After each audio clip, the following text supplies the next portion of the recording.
Britain was subject to this really radical political experiment where things that we all used to own in common, all of these things were sold off. There's this thing you guys term the privatisation premium, the amount that we pay extra as a result of privatisation. What does that look like in the energy sector? Since 2010, 71 billion has been paid out to shareholders. What we did at Commonwealth with this project is that we looked at what percentage of the revenue went to profit. In 2024, £416 out of the average annual bill, which is about 1,700, was taken as profit. So that's £416 that could have gone into reducing bills or into rebuilding existing infrastructure or making new infrastructure.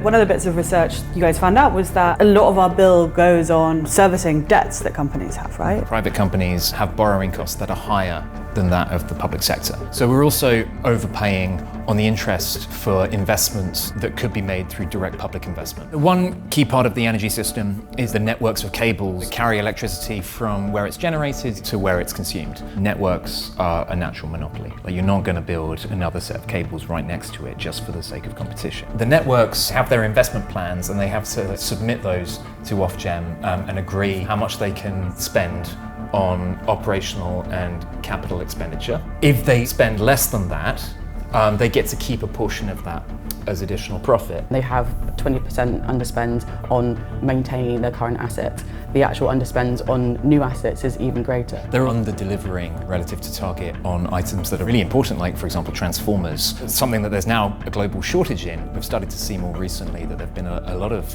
fires in substations that seem to have at their root aging transformers. How can you run the energy system in the public interest when the interest of private companies is to generate a return? They're owning infrastructure because they want to make money from it. They have guaranteed money that can be made because we need the gas. So what does it take to change it? The ideal is the vertical integration of all these different segments of the energy system, and that was what it was before privatisation, and that's what it could be.